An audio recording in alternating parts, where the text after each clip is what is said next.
Hello students, today we are going to discuss one of the most important poems by John Keats, that is Ode to Autumn. Students, John Keats एक romantic poet थे. Romantic period of English literature includes the works of two generation of writers. The first generation of writers includes William Blake, William Wordsworth and S.T. Coleridge, whereas the second generation of romantics includes Byron, P.B. Shelley and John Keats. Thus John Keats second generation of romantic poets में से एक थे. John केट्स ने 8 साल की आयु में अपने पिता और 15 साल की आयु में अपनी माता को खो दिया था. केट्स ने 15 साल की आयु में स्कूल छोड़ दिया और सर्जन बनने के लिए लंदन चले गए थे. केट्स ने अपना मेडिकल का एग्ज़ाम भी पास कर लिया था, लेकिन वह पोइट बनना चाहते थे, तो उन्होंने अपना अध्ययन छोड़कर पूरा जीवन कवि बनने के लिए समर्पित किया और एंडेमियन नाम की पोएम लिखनी शुरू कर दी. 26 साल की आयु में उनकी मृत्यु हो गई थी. केट्स ने 21 साल की उम्र में पोइट्री लिखनी स्टार्ट की. 5 सालों के थोड़े से समय के दौरान उन्होंने अंग्रेजी की महान कविताएं लिखी. केट्स को ओड्स लिखने वाला महान कवि माना जाता है. Ode on Melancholy, Ode on a Grecian Urn, Ode to a Nightingale, Ode to Psyche and Ode to Autumn उनके फेमस ओड्स हैं. 1818 से 1819 तक का समय उनकी लाइफ का सबसे फ्रूटफुल समय था. इस समय के दौरान उनकी लाइकिंग फैनी ब्राउन नाम की एक लड़की के प्रति हो गई थी. उसके प्रेम में उन्होंने Isabella, Eve of Saint Agnes, Hyperion, Lamia and La Belle Dame sans Merci जैसी कविताएं लिखी. केट्स की माता और भाई की मृत्यु टीबी से हुई थी. वह भी टीबी के रोगी बन गए थे. वह इलाज के लिए इटली चले गए, लेकिन 1821 को रोम में वहां उनकी मृत्यु हो गई. स्टूडेंट्स, जैसे कि मैंने पहले बताया कि कीट्स एक रोमांटिक पोइट थे जो कि रोमांटिक एज से बिलोंग करते थे. Let's know what does romanticism mean. Romanticism spend from 1789 और 1798 टू 1837.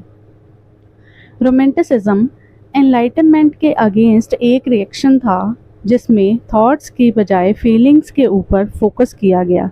इस दौरान इमोशंस और इमेजिनेशन का भरपूर प्रयोग किया गया. रोमांटिक पोइट्स नेचर को भी बहुत प्यार करते थे. Love for nature, quest for beauty, use of imagination and sensuousness के कारण कीट्स को एक बेहतरीन रोमांटिक पोइट माना जाता है. Major terms associated with Keats are negative capability, sensuousness, Hellenism and escapism. Let's know what these terms mean. Negative capability means the quality of being in uncertainties and doubt. Sensuousness is the quality of appealing to the five senses. Hellenism means love for Greek art and culture, and escapism is to live the life of dreams and imagination and to escape the real world. यह poem एक ode है. Ode is written to praise someone और to mark an important occasion. इस ode में Keats ने autumn season की प्रशंसा की है. स्टूडेंट्स, यहाँ इस पोइम में कीट्स इंग्लैंड के ऑटम सीजन की बात करता है. इंग्लैंड में ऑटम सीजन सितंबर से स्टार्ट होकर नवंबर में ख़त्म होता है. ये पोइम कवि ने 1819 में कंपोज की और 1820 में पब्लिश की थी. वह विंचेस्टर में और उसके आसपास सैर करने जाया करता था और वहाँ के मौसम से प्रेरित होकर उसने ये कविता लिखी. ये पोइम 3 स्टांजास में लिखी गई है. पहले स्टांजा में कवि ऑटम सीजन को धुंध और फलों के पकने का सीजन कहता है. सूरज और ऑटम सीजन मिलकर फलों को पकाने का काम करते हैं. दूसरे स्टांजा में पोइट ऑटम सीजन को अनाज को तूड़ी से अलग करने वाली, फसल काटने वाली, अनाज को इकट्ठा करने वाली और फलों का रस निकालने वाली मशीन के पास बैठी लड़की के रूप में पेश करता है. तीसरे स्टांजा में कवि ऑटम सीजन के म्यूजिक की बात करता है। मच्छरों जैसे छोटे छोटे कीटों की उदासी भरी आवाज़, मेमनों के मिनमिनाहट की आवाज़, झाड़ियों में रहने वाले झिंगोरों की आवाज़ें और पंछियों के चहचहाने की आवाज़ें ही ऑटम सीजन का संगीत है। Let's now explain the poem stanza by stanza. First stanza में कवि ऑटम सीजन की ब्यूटी की बात करता हुआ कहता है कि ऑटम का सीजन धुंध और फलों के पकने का सीजन है। ऑटम सीजन मैच्योरिंग सन का बॉसम फ्रेंड है। Maturing sun here means the sun that causes crops to mature. कवि कहता है कि ऑटम सीजन मैच्योरिंग सन से मिलकर प्लान करते हैं कि फूलों और फलों को कैसे पकाना है। यह दोनों प्लान करते हैं कि झोंपड़ियों की छतों के छज्जों पर लगी हुई अंगूरों की बेलों को फलों से कैसे लोड करना है। सेबों के पेड़ जो काई से भरे हुए हैं उनको सेबों के बोझ से कैसे झुकाना है और फलों को कैसे अंदर तक पूरी तरह से पकाना है। ये दोनों मिलकर कंस्पायर करते हैं, प्लान करते हैं कि कद्दू और लौकी जैसी सब्जियों को कैसे बड़ा करना है और बादाम के छिलकों को कैसे मीठी गिरी से भरना है। कभी कहता है कि सूरज और ऑटम मिलकर गर्मियों के फूलों का खिलना जारी रखते हैं, जिन फूलों पर मधुमक्खियां बैठती हैं और शहद इकट्ठा करती हैं। उनको लगता है कि ये वार्म डेज कभी ख़त्म नहीं होंगे क्योंकि समर सीजन ने उनके छत्तों को शहद से किनारों तक ओवर ब्रिम कर दिया है, किनारों तक भर दिया है। सेकेंड स्टांजा में कवि ने ऑटम सीजन को पर्सोनिफाई किया है। कवि इस बात पर स्ट्रेस दे रहा है कि ऑटम सीजन को सबने देखा है। ऑटम को एड्रेस करता हुआ कहता है कि तुम्हें अनाज के स्टोर के बीच काम करते हुए किसने नहीं देखा। कभी कहता है कि कभी कभार जब कोई बाहर जाता है तो वह तुम्हें केयरलेसली अनाज के बीच नीचे ज़मीन पर बैठे देख सकता है। अनाज को तूड़ी से अलग करने वाली हवा प्यार से तुम्हारे बालों को उड़ा रही है। कभी आगे फसल काटने वाली एक्टिविटी को प्रेजेंट करता है। वह ऑटम को फसल काटने वाली लड़की के रूप में पेश करता है।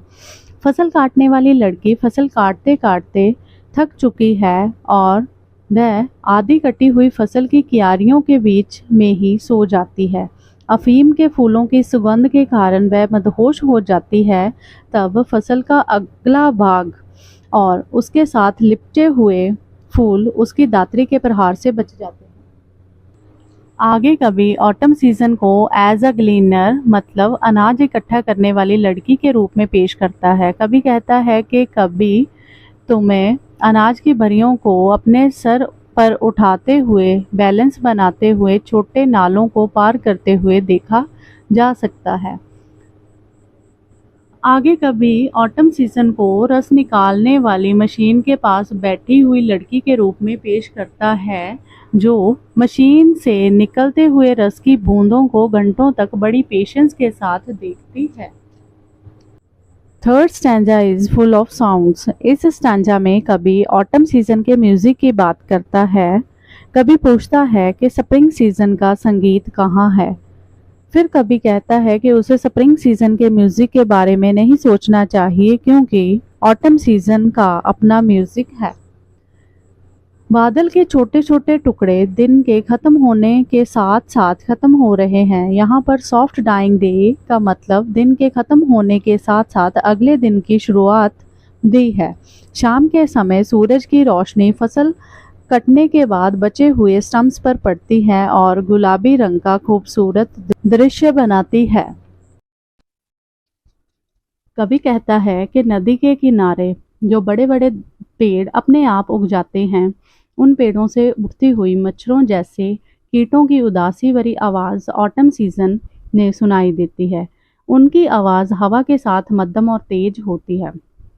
कभी पर्वतों के पार चारगाहों से आ रही मेमनों की आवाज़ को ऑटम सीजन का म्यूजिक बताता है।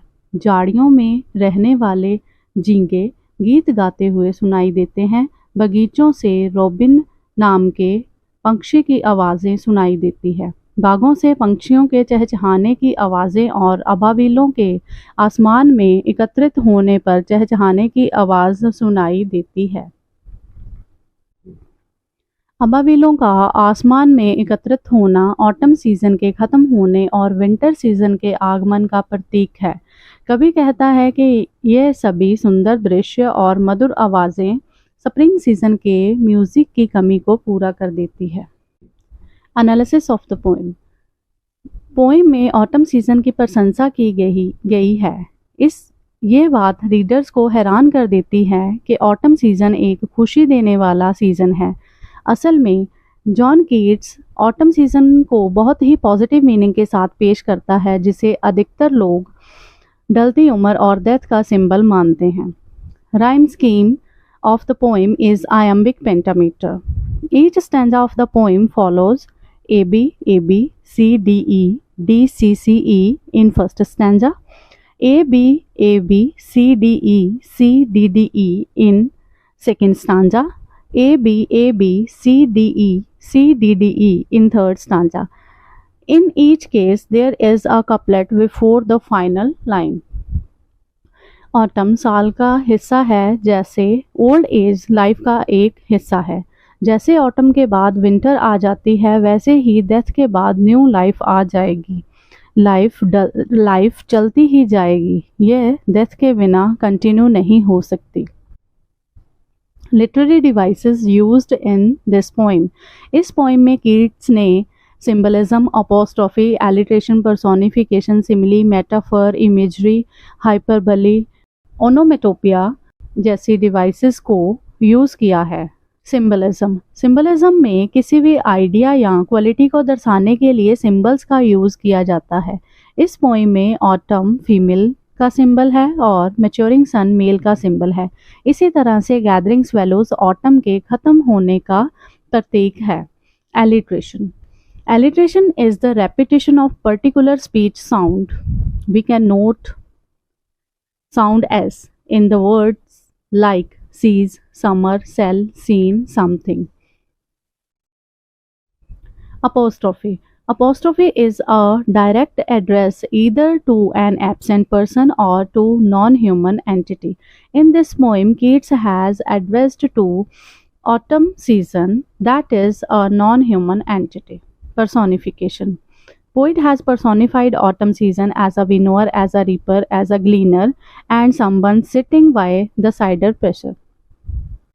Simile is when you compare two dissimilar things using the words like or as.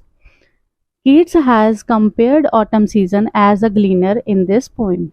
Metaphor is when you compare two dissimilar things without using the words like or as.